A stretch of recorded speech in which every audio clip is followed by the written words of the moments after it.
Let's get right into it, man. UFC 276. A lot of people have been asking me my opinions on the Adesanya and Cannonier fight. Before I get into the whole exciting versus boring thing, I do have to preface before people, take things out of context or misunderstand what I'm saying. Adesanya, in my opinion, is the greatest middleweight of all time because I have to disqualify Silva. He's extremely technical. He's one of the best strikers we've ever seen in the sport. He has high fight IQ, and he's great at what he does. He's a winner. The fact that he's able to beat these high-level opponents by simply jabbing, feinting, and kicking them and moving away without even getting out of second or third gear, in a way is kind of remarkable. What he does is actually remarkable when you think about it. That these guys are barely able to do anything to him, and he's not even showing all of his cards. But at the same time, on a pure entertainment level for most fans, it's so boring. And that's the gist of it. A great fighter does not need to be exciting. Georges St-Pierre is the greatest fighter of all time, yet, if you were there watching him live, he was extremely boring for 90% of his title reign. But when it's all said and done, people are not looking at the boring performances. People are looking at GSP's legacy in the sport and what he did as a whole. So in the moment right now for Adesanya, it's almost like what happened with GSP, in that people are going to be calling his fights boring, and some people are not going to watch. It's a little different with the pay-per-view numbers because GSP had Canada behind them to watch the pay-per-views, so it added to the numbers. Israel Adesanya probably has more international fans, which is not counting to the domestic pay-per-view numbers. But in the moment right now, Adesanya is going to hear the fans calling him boring, just like they did with GSP. But if Adesanya does not lose and he continues to win, when he retires, people are going to be forgetting about a lot of these performances, and they're going to be remembering how great he was, that he was able to beat everybody. So to be fair to Adesanya, we have to preface with that. But right now, in the moment, we can't overlook this right now because people are watching these cards, they're spending money and time to watch these, and they're not happy with the performances. And I believe it was Sean Sheehan who posted a video, I think from a fan in the arena, filming a mass amount of fans leaving the arena before Adesanya and Cannonier was even over. It was actually even before the 5th round. People were leaving the arena before the 5th round of that fight. That is not good, man. You want to have the fans stay for even the post-fight interview. It's also not coincidence that the card only drew 400,000 buys, which is much less than what Adesanya usually draws. He usually draws between 600 to 800,000 buys. 400,000, and there was 2 championship fights. The card was stacked, and I know a lot of people are going to be saying that fans don't appreciate the strategy. They don't appreciate the nuances of a high-level fight. Well, I got to push back a little bit on that because strategy is one thing. I think everybody kind of understands that Israel Adesanya has an effective strategy to win fights, but it's not something that's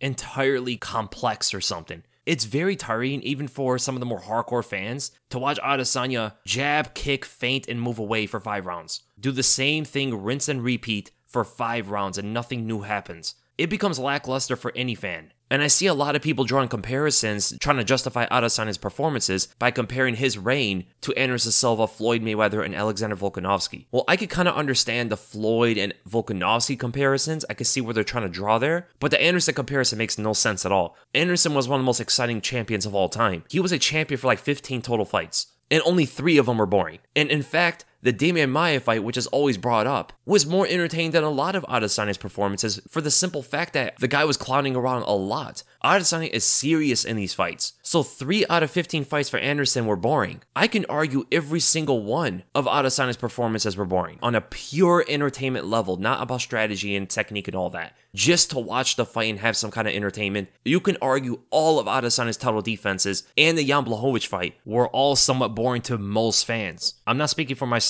or some of the other people, but for most fans, pretty much every single one of his performances as a champion have been boring. Even the Paulo Costa fight was very lackluster until the finish. I mean, if you remember, it was resembling the Yoel fight. It was almost like the exact same thing. Now, here's the thing. A lot of people are saying that it's Adesanya's opponents that are making it boring, not Adesanya himself. They got to do something. He's the champ. He has a certain fighting style. Why would he be getting into the opponent's strengths in order to put on an exciting performance? But that's not exclusive. He can have his opponent sit back a bit and he can still be exciting. With Anderson Silva, yeah, it happened a couple times with Damian Maia until his latest. But then there were other fights where that didn't happen, where the opponent was sitting back and Anderson put it to them. Yushin Okami the second time. Vitor Belfort. Remember with Vitor? Vitor was kind of just sitting back trying to counter Anderson, waiting for an opening. And you could remember there was a minute and a half of no action. They were just standing off with each other. And Anderson put together one of the greatest knockouts in UFC history, knocked Vitor Belfort out in the first round. Vitor was resembling a lot of Adesanya's opponents. He was doing a very similar kind of thing. And he got KO'd unconscious and was a part of some of the biggest highlight reels.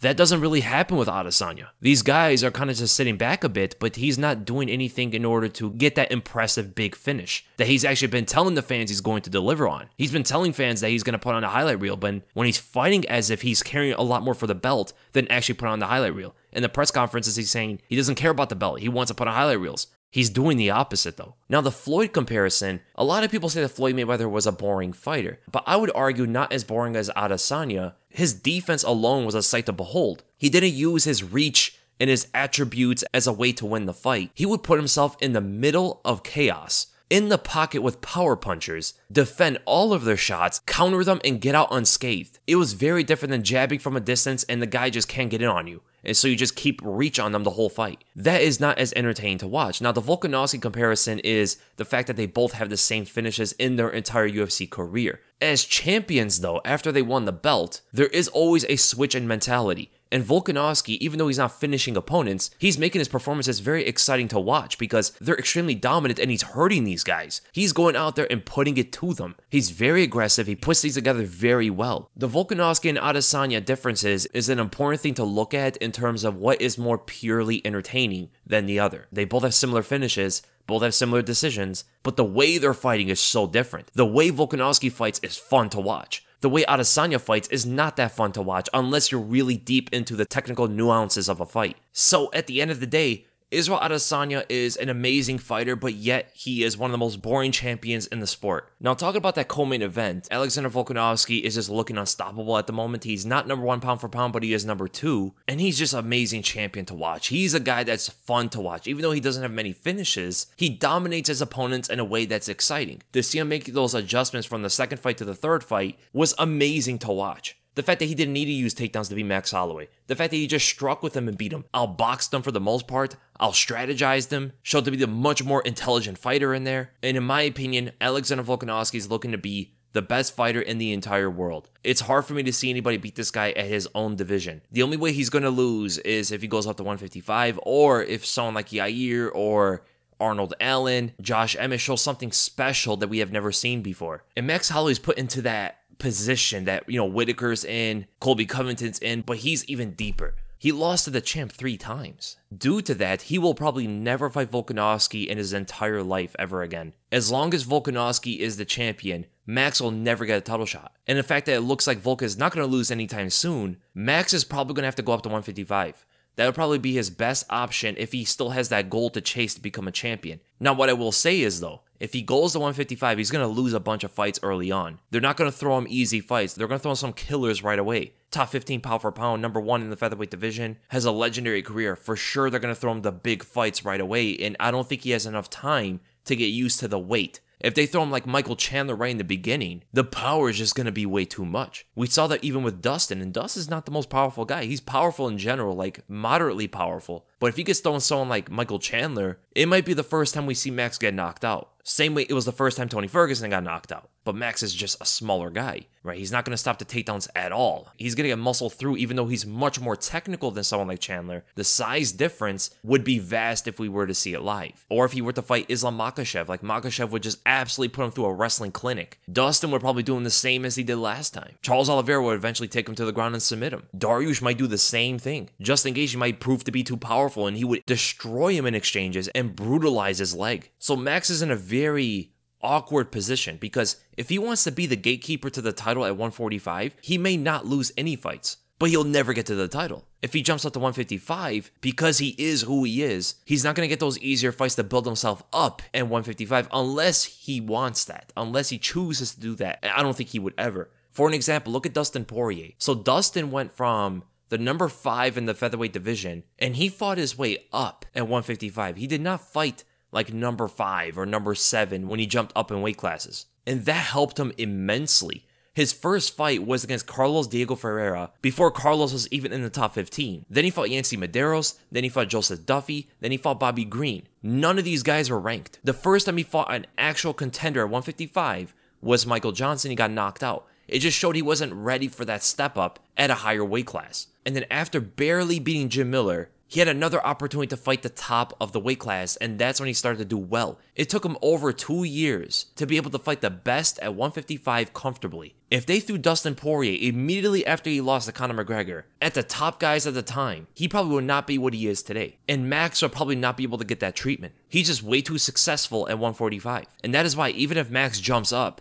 I don't think he's going to have the same kind of success that Dustin had. Dustin had a chance to build himself up. Max does not. And then with Sean Strickland versus Alex Pereira, Pereira seems to be the talk of the town now. Everybody's talking about him versus Adesanya, and for sure that would have to be the next fight. Here's the thing about this. Adesanya will not be able to fight Pereira that same way. He would not be able to be complacent against a guy like that. A guy who has the same dimensions, right? Same reach, same height, more powerful. He's highly technical. And if Adesanya becomes too simple in his approach, he just posts, jabs, leg kicks, and moves away, a guy at the caliber of Alex Pereira will be able to pick out the opening eventually. And with the power that he has with 4-ounce gloves, it will not take much to end the night early. Just like Sean Strickland was doing the same thing over and over again, all Pereira did was condition him with the jab to catch him with the left hook, and it ended in the first round. Adesanya has got to be extremely technical, offensively and defensively, in order to deal with someone like Alex Pereira. He needs to show all of his cards in this kind of fight. Kind of similar to when he fought Kelvin Gastelum or Whitaker the first time. He needs to show everything he has, or fate is going to repeat itself. One thing that scares me about Adesanya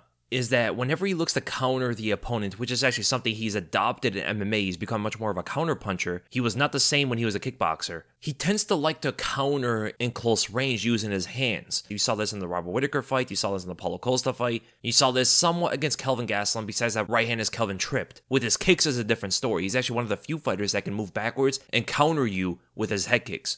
And that lean back stuff he does can get him caught by Alex Pereira 100% because Pereira's a different story. Using his hands, he's good at countering you in the pocket, from far punching range to close punching range, and he's amazing at getting you to fall into his left hook using his own kicks. You saw this against Thomas Powell before he got in the UFC. He was able to reset off of the right high kick, move back just slightly as Powell wanted to strike him down the center. From there, Pereira was able to hit him with a pullback left hook and sleep him. But even offensively, if Adesanya starts leaning in directions, which he does very often when opponents get aggressive, that lateral head movement can dip into one of the hooks. The big thing going for Adesanya is that he does have more experience with the 4-ounce gloves, and there could be some moments where Pereira is instinctively blocking shots as if he has bigger gloves. Adesanya really doesn't put up a guard too much, but in this fight, it's going to be interesting because he usually uses his length and head movement to be able to sway shots. But against someone with the same dimensions, I wonder if it's going to force him to put up a guard at times.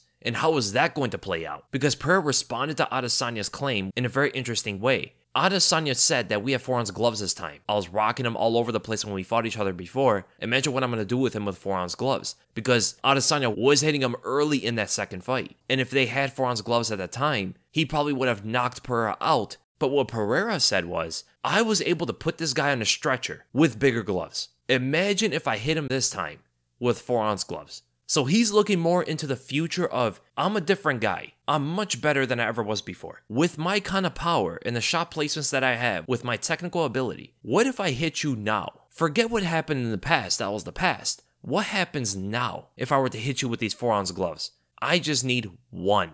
And that one is going to come way sooner than it did last time. Because here's the thing about Adesanya. He stopped kickboxing after the Pereira fight. That was his last kickboxing fight. Pereira went to become a legend in that sport. He stayed around for 4 more years and beat amazing strikers like Simon Marcus twice, Artem Vakitov before he called it a career. He KO'd Byrex so easily. I would say Denegi Abina, but the loss streak does make things look a little different. But regardless, Alex Pereira became a legend in kickboxing, a 2-division world champion, and his confidence moving forward about his skills against Adesanya is really apparent. And also there's the mental factor of that whole fight. Adesanya seems very bothered about it. Whenever they ask him about the Pereira fight, he seems somewhat on edge to tell people that, you gotta watch the whole fight. I was hurting this guy and all that stuff. But at the end of the day, he got knocked out. And at the end of the day of the first fight, he lost a technical chess match. And that's the thing about Adesanya. He switched styles throughout his entire career. The first time he fought Alex Pereira, he was very adjacent with his offense and defense. He wasn't super brawling, but he wasn't super defensive either. He was a very well-rounded striker in that one, trying to win a chess match. He ultimately lost. Then in the rematch, he brawled it out with Alex Pereira, but that only happened after Pereira started to catch him. When Pereira started to catch him, Adesanya turned it up and start to wail on Pereira using his right hand specifically for the most part, and then ultimately got out-punched by the bigger puncher. Then he went into MMA and completely changed his whole style to become much more of a karate fighter, because in kickboxing he was much more flat-footed. It looked a lot more traditional than what it looks like now in MMA. In MMA, it resembles a lot more of that karate trend you see with a lot of fighters. Using his lead hand as a fencing tool, find the counter shots on the back foot, swaying a lot, unorthodox kicks at very different angles, and moves a lot more than he ever did before. So it will be a different fight for Alex Pereira this time. It will not be the same fighter he fought before, but that same thing goes to Adesanya as well. Pereira didn't change too much in his overall style, but he has gotten loads better at everything he does. So who do I favor in that fight? I don't know, man. I see it going back and forth. I can see a way Adesanya wins. I can see a way Pereira wins. I think the safer pick is Adesanya, so I probably lean to his side, but I will do more research when that fight gets announced. And for those wondering, Adesanya is a favorite. He's actually a 2-1 favorite, which I don't agree with. I think it should be much closer than that. Those odds are actually a steal, man, if you're going to go with Alex Pereira. I briefly want to talk about Robbie Lawler and Bryan Barberena. When that fight was going on, I was so ecstatic. We saw Robbie Lawler on point. Technically, we have not seen Robbie Lawler look that good in years. He looked so crisp with his boxing. Easily looked like the better fighter until his chin gave up. If that was prime Robbie Lawler, he would have absolutely won that fight against Barberena. But that fight was a clear example of the difference in the ability to take a punch. Lawler's chin is not the same anymore. As soon as Barberena clipped him clean once, the fight was already over. And that's a shame, but that's the way this goes. Barberena was technically behind Robbie Lawler, but attributes and his youth pulled him ahead. And I'm happy for Barberena getting a big win like that. But as a longtime Robbie Lawler fan, it hurts to see him do so well. And the time that he does, he gets TKO'd. The last time Lawler got finished in a fight was back when he lost to Tyron Woodley. That was 6 years ago. And honestly, it reminds me of Tony Ferguson. Tony Ferguson was looking amazing against Michael Chandler and then gets flatlined. It's like, man, the MMA gods are playing with our feelings here. They're bringing these exciting fighters back to look so good, making us think that they're back, they're rejuvenated, just to get unprecedentedly knocked out. The roller coaster of emotions I had with the Tony fight and this Lawler fight was just too much, man. And then we have to move to Pedro Munhoz versus Sean O'Malley. I talked about the fight, and man, it's crazy. I thought I kind of cleared it up objectively, like I try to just be on the facts, but a lot of people just don't seem to want to accept the facts. They're still saying that Pedro Munhoz quit. And now what I've been getting is, it's not just the eye poke, it was the check leg kicks that were taking a toll. And I'm like, what is going on here? I'm starting to actually believe that Sean O'Malley fans don't know who Pedro Munhoz is. That has to be the case. Now check leg kicks are going to make the guy quit? Yes, a bunch of them got checked, but with the amount that got checked, the same amount landed. Sean O'Malley did not check every single leg kick. He got hit by plenty of leg kicks as well. And the check leg kicks gave no damage to Pedro. I mean, he did not react to them at all. It was almost like nothing happened. But some of the times he kicked Sean O'Malley, there was more of a reaction from the kicks. At the end of the day, they got to run it back so we know for sure. No more eye pokes. O'Malley needs to keep his hands closed when he's posting away, just so something like this never happens again. And with that, let's go right to the questions. And we're going to start with Crunchy Carrot 6. Hey Weasel, I'm fairly new to MMA, so I apologize if any of these are dumb questions, but I have a few questions about cardio. Number 1, do you think a college high school track runner can walk into an MMA gym and have good cardio compared to fighters who have been training for years? No, it's a different kind of cardio. For an example, wrestlers are usually recommended to go into track and field for the summer to quote-unquote work on their cardio. Wrestlers have very good cardio for what they do, but when you see them in track, I was a track runner in high school, when you see them in track, they don't have cardio at all. It's hard for them to run at a good pace, let's say for 800 meters or a mile. They're very far behind in terms of that because they don't usually run like that. And you could go vice versa. If a track runner wants to try wrestling, he's going to gas out in wrestling. It requires different muscles to work, and that is why the cardio is not necessarily the same. So no, if you're a track runner, you're not going to walk into MMA having great cardio. On a basic level, you're going to be better than other basic people who don't have that athletic experience. So you're definitely going to outpace them, but you're not going to outpace the actual fighters that have been doing this for years. Number 2, is running one of the best ways to improve cardio? Is any bit of it genetics? A lot of it is genetics. A lot of people just naturally have more slow twitch muscle fibers. They're not going to be super powerful and fast, but man, they can last a long time. Everybody's going to have to train to get that level of cardio though. You're not just going to have it like that, but some people have the genetic makeup to where when they train in their cardio, they advance so quickly in it. Someone like Tyron Woodley is never going to have Nate Diaz cardio. It's never going to happen. Francis Ngannou is never going to have cardio like Cain Velasquez. It's never going to happen, but at the same time, Cain is never going to be as powerful as Francis. So it's a trade-off. But in terms of running, yes, running is going to help you just broadly across the board, but it's not going to give you that next level cardio. You're going to have to do much more. For an example with Kamaru Usman. Kamaru Usman says that he doesn't like to run, and it's really hard on his knees, so most likely it's limited for him. He's not running as much as other people are. Yeah, he has some of the best cardio in the entire division. There's many fighters who have come out and said that they don't run that much, and their way of getting their cardio better is actually by just doing the sport. Training boxing, training Brazilian Jiu-Jitsu and all that stuff constantly, as that, in my opinion, is honestly the best way to do it. The best way you're going to build on your cardio is actually training for what the sport requires. Running is something you could do when you're already tired from Brazilian Jiu-Jitsu, you're already tired from wrestling and stuff, and you kind of have your own off time. You can go out and run, and there's something else to do. It's going to help, but it's probably not going to help at the same magnitude. Number 3, do fighters run long distances, 9+ miles or so at a time, or do they give their all for 1 to 3 miles? Do any fighters swim to try to improve their cardio or strength? It's going to depend on the fighter. For the Diaz brothers, they run marathons or something, right? But I'm pretty sure most fighters are not running 9+ miles at one time. Most fighters are probably running 4 to 5 miles at the most, which is actually a good long run. And I'm pretty sure most fighters swim. It's one of the best workouts you can actually do in general. Then with the Michael McKelvey. Hey Weasel, love the content, brother. I'm not sure you've answered this before, but what are your top 3 to 5 favorite fights of all time?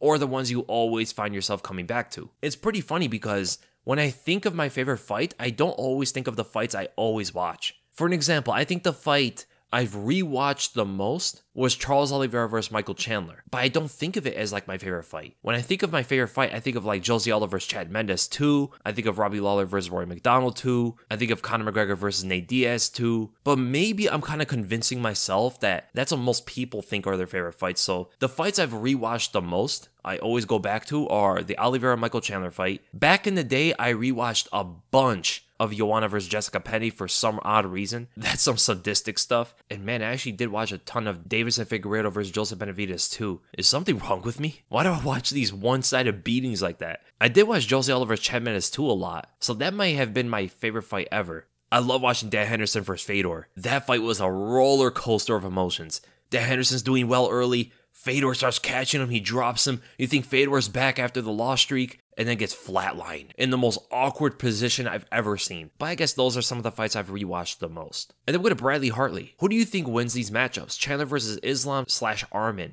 I think Islam beats Chandler and Chandler beats Arman. Vettori versus Brunson. I'm going to go with Vettori. I think he just outpaces him and smothers him. Aldo versus Sandhagen. I would actually go to Aldo. I think he would surprise a lot of people. I think his power would make a big difference in that one. Edwards versus Burns. I'm actually going to go with Edwards in this one. I think he would pick Burns apart on the feet, and Burns will have a hard time taking it to the ground. If you had to guess, do you think people like Adesanya and Usman will break the title defense record of all time or in their division? Keep up the great work. No, I don't see either of them doing it. With Adesanya, I think he gets beat before that happens. And with Usman, I think he just retires before that happens. Usman probably has a better chance of doing it, even though he's in a more stacked weight class. But he's just so much older, and he's already kind of talked about retiring not too long from now. Then with the LJ111. How much will height and reach affect the Volkan Oliveira fight? I actually kind of hope they do make it. I want to see greatness, man. I want to see how great Volkanovski actually is and how great Oliveira actually is. That fight would test both of them at a different kind of technical level. But I do think the height and reach will affect Volkanovski somewhat. Because here's the thing. Most of the guys that Volkanovski has fought in the featherweight division, he's actually been unironically longer than. He had a longer arm span than Holloway by like 3 inches. He was longer than Jose Aldo, longer than Chad Mendes, longer than Bryan Ortega by like 3 inches. I think the only guy that was longer than him was Korean Zombie. But Volk was just so much faster, it didn't even matter. And yeah, some of those guys are taller than Volkanovski, so it will even out the reach a bit. But he's never fought someone like Oliveira, who's going to be like 5'10" and a 74-inch reach. That is definitely going to play a different kind of an effect that Volk is used to. But at the same time, Volk used to fight lightweights and welterweights that were much bigger than him in every aspect. So it's not going to be something that he's not generally used to, but at this level, it will definitely play a part. Oliveira is a better striker than any of those guys Volk fought previously at lightweight. And one thing you do notice from Volkanovski is he likes to pull away at angles a lot. And what happens if he's in the southpaw stance, he throws in a jab, he wants to exit out on his right side to get behind his shoulder, and Oliveira just reaches in with a left hook, and Volk just didn't move back enough, and gets caught at the end of the punch. That can absolutely happen, man. Or he wants to pull back in a straight line and Oliveira stuns him with a right straight, very similar to the way it happened with Justin Gaethje. And then there's the kicks as well, to the head and to the body. Leg kicks might be a big weapon against Volk as well. The reach and the height are definitely going to play a bit of a factor here. And not only is it going to come to the stand-up, but it's going to come to the ground as well. Oliveira having long legs with Volk in his guard. I actually think the height and the reach are going to be a bigger impact on the ground than they are on the feet. Then we're going to Hydra OG. Who do you think wins these fights?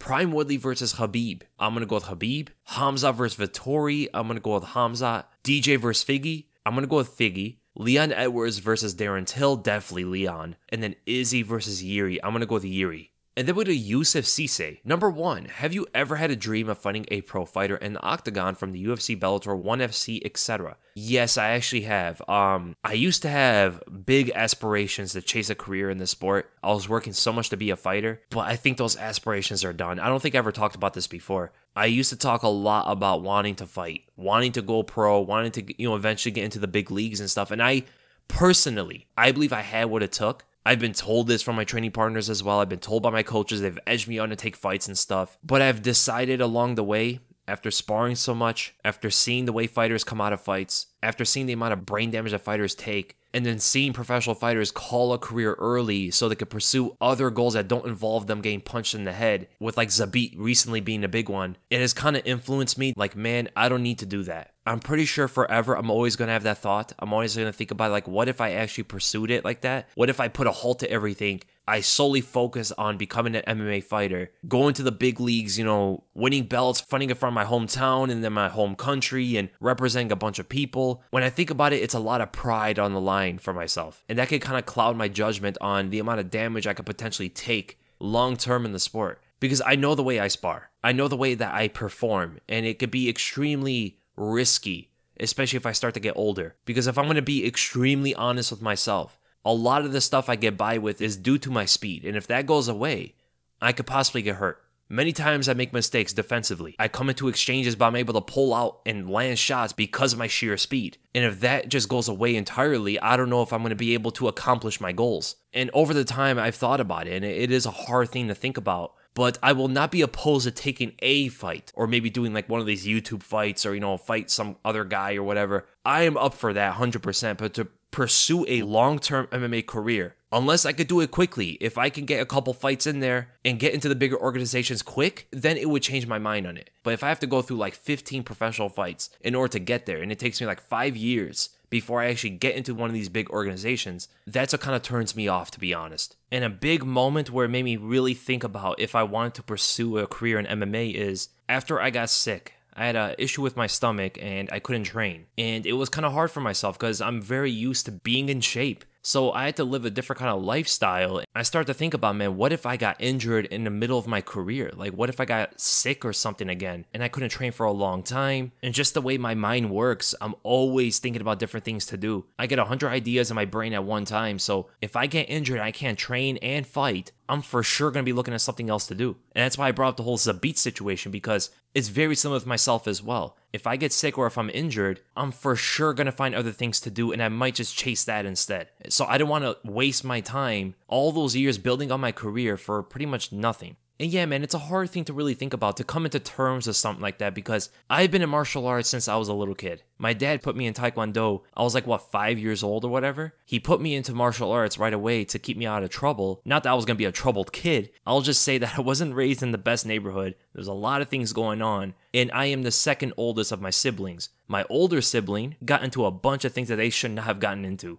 And my dad really didn't want that to happen to me. So he put me into martial arts right away to keep me on the right track, put me in sports. And that just carried on. Taekwondo into boxing. I did Taekwondo again. Took a bit of time off and eventually got into MMA training, learning Muay Thai specifically and Brazilian Jiu-Jitsu. So it's a long time I've been training, man. I've developed skills for a very long time. The thing I will say is, I am very up for just a spectacle fight. It could be up against another YouTuber. It could be up against anybody like that. That I'm up for, 100%. That's fun for me. But a long-term career, like 10 years or something, It'd be awesome if I can guarantee that I could focus on it, but I'm pretty sure along the way, I'm going to find other things to do. So with that, yeah, I've dreamt about fighting a bunch of people. I spar with some professional fighters, I spar with UFC fighters before, and it furthered my dreams of how I could do against some of them if I got better, if I actually went into this full steam ahead. And if I'm going to be honest, the main goal I ever had, number one, of course, I want to be the best to ever do it. That always has to be the goal. But the number two thing right behind that is, I want to put on performances that no one will ever forget. And I want to represent my home country, which doesn't get a lot of representation. I'll love to put them up on the map in this sport. For those of you who don't know, I am Albanian. There's a ton of great Albanian fighters out there, but I would love to have been that guy to push it to a different level to show them what is actually possible. That was actually a big motivation for myself to move into this, but I also thought that it could be a dangerous kind of motivation, and I ultimately would be putting too much pressure on myself. It might not be the healthy way to pursue this. And then your next question. Also, can you imagine a scenario where Leon does defeat Kamaru by submission, similar to the way Kamaru lost in his second pro fight against Jose Caceres? For some reason, I feel like Leon could pull this off. Thank you so much, Weasel, and as always, you put a higher quality content. Thank you so much, man. I try. Every time I put out a video, I do my best to make it as high quality as possible, and that is strictly for you guys, man. I put a lot of time into it. I agree. Just like in my last podcast, I talk about the way that Leon could beat Kamaru. He can absolutely beat Kamaru. The more you think about it, the more chances you give him. By submission, it would be interesting. I mean, Leon is so well-rounded that he could pull something like that off, and Usman doesn't really go to the ground with many high-level grapplers. People still to this day are upset about Damian Maia getting pulled off of Usman's back by the ref. But at the same time, Damian Maia was on there for a while and he couldn't get the submission. So could Leon do it? It would be interesting. It wouldn't shock me too much, but it would startle me a little bit if Leon would be able to pull that off. Where Leon would most likely win the majority of the fight is probably through his distance striking and then getting to a decision win. And then we go to the public questions. And we're going to start with the most liked comment, and that is the Beta Alpha. I personally still feel like Jose Aldo could still compete pretty well with the top guys at featherweight, if he decides for some reason to go back outside of the Volkanovski and Max Holloway fights, of course. How do you think he matches up with the top 15 at featherweight? That is actually an interesting question. He's only lost to Holloway and Volkanovski and Conor, but Conor's not there anymore. So how would he do against Ortega? He destroys Ortega. It would be another Holloway and Volkanovski performance, but with more power in the beginning, as Jose Aldo will explode a little bit more. And Ortega's not taking him to the ground, so the whole jiu-jitsu aspect of it is out the window. Now, Josh Emmett. Emmett is almost like a Walmart version of Chad Mendes. That is kind of mean to say. He's kind of like Chad Mendes, but not as technical. He's very erratic with his movements and almost unnecessary with some of his angles, and he can get countered for sure here and there. The only way Emmett would beat someone like Jose Aldo is if he just catches him unexpectedly. That's pretty much it. It would be nothing like, oh, he's just technically superior in these areas. It's just he was in a fist fight and caught Aldo. Aldo's jabs on the center line would disrupt Emmett and cause him to move off on angles, and from there, there's pivoting left hooks that Aldo could potentially catch him with. Aldo will also be able to move away. He's very fast. The takedowns will be completely thwarted. And I think whenever Emmett throws a punch, he will overextend and Aldo will be able to counter with either a left hook or a 1-2 combination. Now, Yair Rodriguez. Yair is getting much better, so the predictions about him versus Jose Aldo would always seemingly change. With Aldo right now, he is a bad matchup stylistically,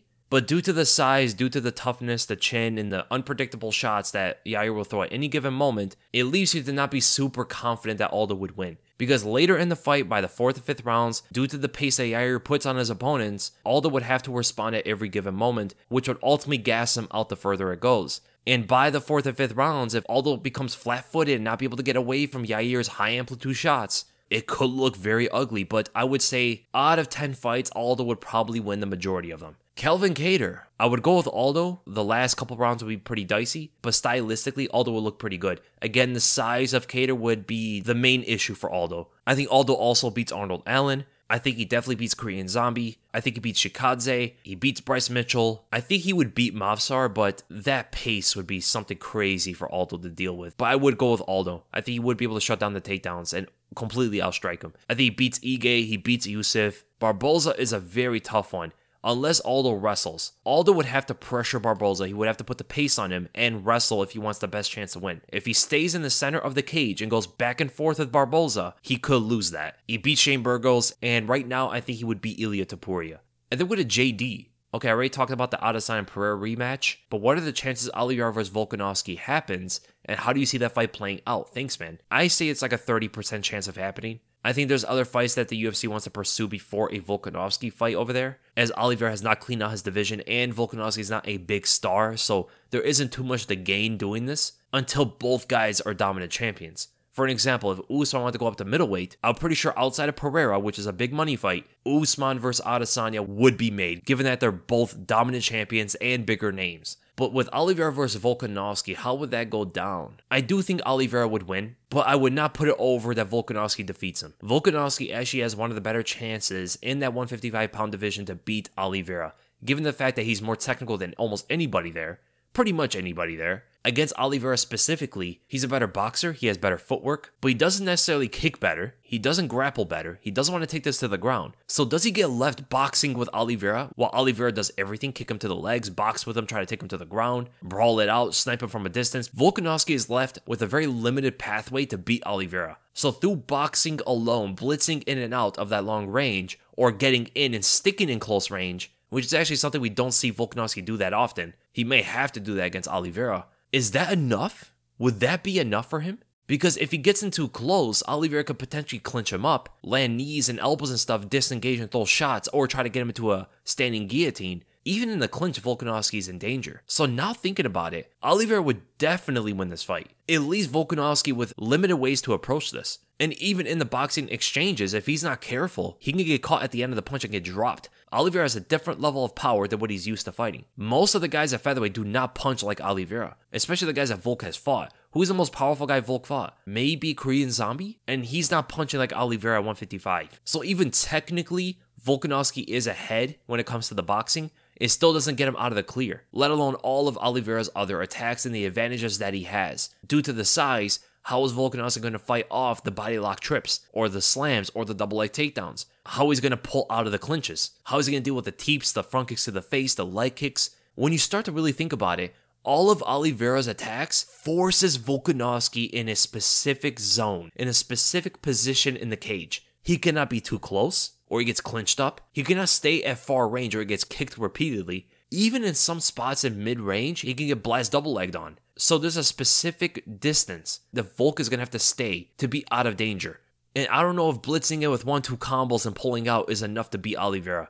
Unless Volkanovski has that amount of power to knock Oliveira out, there isn't a whole lot for Volk, to be honest. The size difference is definitely going to play a major factor. If they were to fight each other, I think the fans will be shocked at the size difference. And yes, we're all aware Volk fought at 155, he fought at 170 before, but his body is so used to 145 now, jumping up to 155 against a bigger guy like Oliveira, you're definitely going to see a size difference between the two. And I do think eventually, after taking some damage, Oliveira finishes off Volkanovski, drops him, and submits him.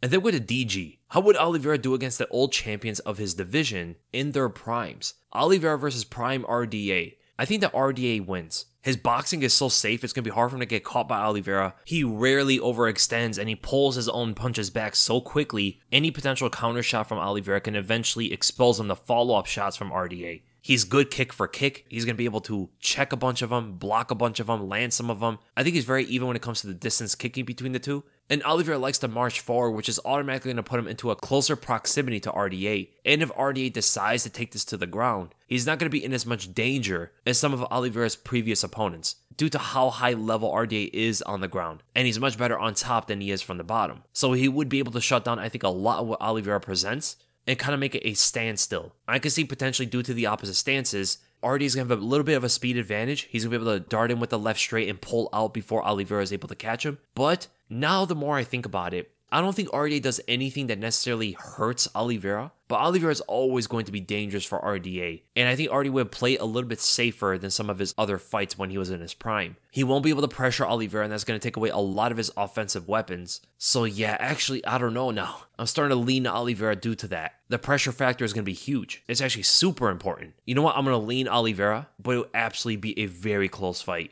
Oliveira versus Prime Pettis. He destroys Pettis. Pettis cannot deal with the pressure, the boxing, the wrestling, and then he just gets submitted. Oliveira versus Prime Alvarez. Maybe not as easy as Pettis, but still will be relatively easy for Oliveira. I think he punishes Alvarez on the feet. Alvarez looks very sloppy and gives up openings for Oliveira to tag him with his left hook and right cross, potentially drops him and then submits him. As soon as it gets to the ground, Alvarez is done. That fight will look like an easier version of the Gaethje fight. Oliveira versus Prime McGregor. Now this one's a little bit more difficult. McGregor has underrated takedown defense. He's a better puncher than Oliveira is. Overall, probably a better boxer. Then there's the kicks from Oliveira, which is going to make a big difference in the fight. And both fighters are heavy pressure fighters. If McGregor starts to pressure Oliveira backwards, McGregor's going to win unless Oliveira can shoot in a double, rise up into a body lock, and take him to the ground. If this fight hits the ground, the fight is over. But more likely what happens is McGregor keeps enough distance to see any potential takedown and starts countering Oliveira with his left hand. One big left hand would put Oliveira to the ground. Maybe not knock him out,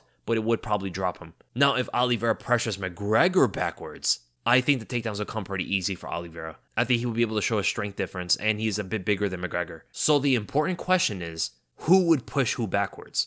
I think Oliveira would push McGregor backwards easier, given the fact that he has the kicks. The teep to the body alone is going to give him a major advantage in this area. Throwing out the jab is going to do the job as well, but he's going to have to be mindful that McGregor's going to try to slip on the outside of it and catch him with the left hand. McGregor does not like to give up an inch to his opponent when it comes to the pressure. So whenever you throw your hands, he's going to look to counter. So at the end of the day, I will go with Oliveira, but that is not an easy fight. Then Oliveira versus Khabib. I'm going to go with Khabib. I think he shuts down the grappling. And even on the feet, he makes it so awkward for Oliveira, who heavily sticks to the fundamentals, can even give him problems when it comes to the stand-up. He takes Oliveira to the ground. The biggest danger from Khabib is while he takes Oliveira down. He can get caught by a guillotine on the way down, very similar to the way that Dustin caught him. If Oliveira got that guillotine on Khabib the way Dustin did, Khabib does not get out of it. But if it hits the ground and there's no submissions on the way down, I think Khabib shuts down Oliveira, ground and pounds him, and gets the finish. Then we go to Basile Testard. What skills and techniques a fighter need to master to dethrone the dominant champions that currently look invincible, like Usman, Adesanya, Volkanovski, Shevchenko, and possibly Charles? Absolutely devour your videos, Weasel, when they come out. Thank you. So the skills and techniques for a fighter to defeat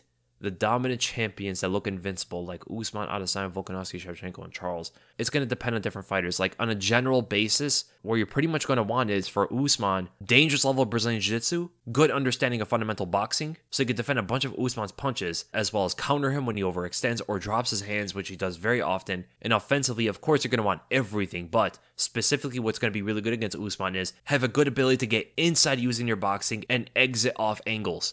Exiting off in a straight line is going to get you caught by the right hand. But if you move off angles, Usman kind of gets startled. Too many fighters move back on straight lines against Usman and get caught by the right hand. This happened to Colby, happened to Jorge, happened to Gilbert Burns when it came to the jab. Barely any fighters move off on angles against Usman, and it costs them drastically. Like, it's so important to do that. Now against Adesanya, heavy wrestling game. Specifically with the wrestling, good chain wrestling in case Adesanya defends against the cage and you have to switch up the grip and move different angles and stuff. Be one step ahead of Adesanya. And this could come with many different things, especially the body lock. Instead of attacking his long legs, which he spreads out, attack the upper body. Overpower him. He's a smaller guy for this weight class. He's a lighter guy for the weight class. So if shooting in a blast double does not get him down in the center and it gets him to the cage instead, switch into the single, try to get him down, get him unbalanced a bit, rise into the clinch, get the body lock, trip him out, and then do your thing from there. Do not let him stand up. He loves to give up his back and just stand up. Need to capitalize on that. Good pressure, 5-round cardio. Good understanding of fundamental defense when it comes to overall striking. It doesn't have to be too great with offensive striking. And that's pretty much it. Now for Volkanovski is a whole different thing because he's good everywhere.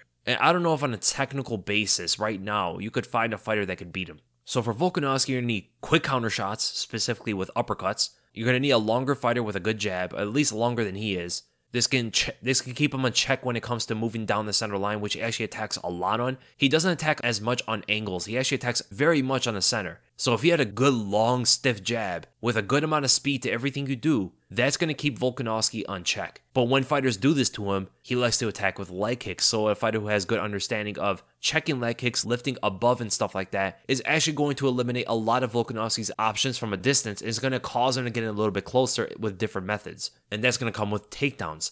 So not necessarily going to need great Brazilian Jiu-Jitsu to threaten him once it gets to the ground. You're going to need good takedown defense in general. So pretty much you're going to have to be a brick wall to this guy. And combining all of this, a great thing for a Volkanovski kryptonite is the guy who also puts all this together with good pressure. Stalks Volkanovski with that long jab down the center, good counter shots on the back foot, and great takedown defense. You don't have to be overly offensive against the guy. Now with Valentina Shevchenko, most of this is going to come down to the grappling. So Taila Santos has showed us something, Juliana Pena took her down in the past, Mena Nunes did a very similar thing as well. The trips in the clinch are going to be big. But with that, you're also going to need someone who could put together a lot of output on top, a lot of ground and pound shots, and good awareness when it comes to transitions. And then about Charles Oliveira, you're going to need a sniper, someone like a Conor McGregor, to evade shots in mid-range and counter, as well as someone who's not going to be easily pressured. This is going to come off with a lot of feints, a lot of jabs, a lot of poking stuff, and countering Charles Oliveira in the initial exchanges is going to probably discourage him from being a little bit too reckless with his aggression. And not only that, you're going to need great takedown defense. Forget the jiu-jitsu. I'm not going to be asking for someone to be higher level than Charles when it comes to that. You're rarely going to find anybody on that level. But good takedown defense against the body locks and against the blast double leg, and you potentially have a guy that could beat Charles Oliveira. So that is pretty much on a general basis. If I got too in depth with the skills and stuff, I would have to make it like its own video and it'd be like over an hour long. I could go into it so much. I could talk about like just literally 10 minutes straight on how to defeat Kamaru Usman's jab alone. And then went to Pablo 11. Alexander Volkanovski wants a second belt after the trilogy. He also said he's willing to defend both belts. What are his toughest matchups in each division? At featherweight, it is probably still Max Holloway, which is crazy to think about that he's just so much better than that guy. But in the near future, it's probably going to be Ilia Topuria who's going to put up a good challenge against Volk. Every dominant champion has that young guy coming up that's going to give it to them. And I think that might be Topuria. But at lightweight, which is more of an interesting question, who are his toughest matchups? I'm going to go through the list very quickly. So with Charles Oliveira, again, I think Oliveira slightly beats him. With Dustin, it's very similar. I can see Dustin winning through his size, through his boxing ability to counter Volkanovski. If anybody can counter Volkanovski correctly, it would be Dustin Poirier. So those blitzing 1-2 combos from Volk are not going to be as effective against someone like Dustin. But the main thing is, how does Dustin defend the takedowns? And how does he defend the kicks? So it's a bit back and forth with that matchup. I think he beats Justin Gaethje. I think Gaethje is just way too obvious for Volkanovski. I think he will be able to draw a lot of things through just his feints alone and counter a bunch of things that Gaethje attacks with. For an example, he'll feint at Gaethje, Gaethje will bite on it, throw some big shot, and then Volk counters the counter shot. Islam destroys Volkanovski. Let's just be honest here. He doesn't defend the takedowns. He gets absolutely controlled on the bottom. I think Chandler's just way too powerful, even though I think Volk is better in many areas. I think the blast double has just way too much horsepower. And even though Volk would be able to catch him in exchanges and possibly even finish Chandler the very similar way that Pitbull did, I think more times out of 10, Chandler will be able to get back and land a big one on Alexander Volkanovski. But overall, the wrestling would be the biggest difference there. I think he beats Beneil Dariush. I think he beats RDA. Right now, I think he beats Gamrot. He definitely beats Tony now. He might beat Fiziev, but it's an interesting one if Fiziev could stop the takedowns. When it comes to strictly striking, even though Volkanovski will be able to tag off a lot of things, I think the power and the size alone from Fiziev, who can actually match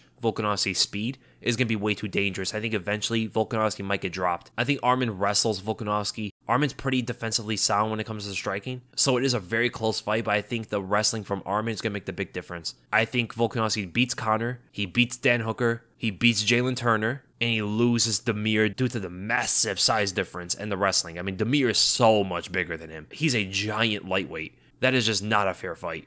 Then with Just Another Ski, how do you think Alex Pereira would do against the top 5 light heavyweights and the champ? I think Yuri is a bit too hittable and would eventually get finished. Glover, Yan, and Magomed have a good chance to beat him with the grappling, but Glover has the same problem as Yuri with being hittable. And I think he would finish Rakic and Smith. Oh, that's interesting. So at light heavyweight, the top 5, the only one I can see him beating is Yuri Prochazka. Everyone else wrestles him and beats him on the ground. Anthony Smith could be an interesting one because he's not like the biggest wrestler, right? Everybody else there, Rakic, Ankalaev, Blachowicz, and Teixeira can all wrestle. They would all definitely be better wrestlers than Pereira, and he wouldn't be able to stop them. I don't know if Smith is that good yet with his wrestling, but he would get him when kind of the fight has slowed down a bit and stuff. So yes, I think Smith would out-wrestle him, but I would be intrigued to see how Pereira's takedown defense has progressed through the years. With Yuri Prochazka, someone who never attempts takedowns and never wrestles, he actually hates the idea of wrestling. Only like recently he's kind of accepted it. And a guy that is very hittable and not to the level of Pereira when it comes to striking ability, I think Pereira could absolutely beat Prochazka.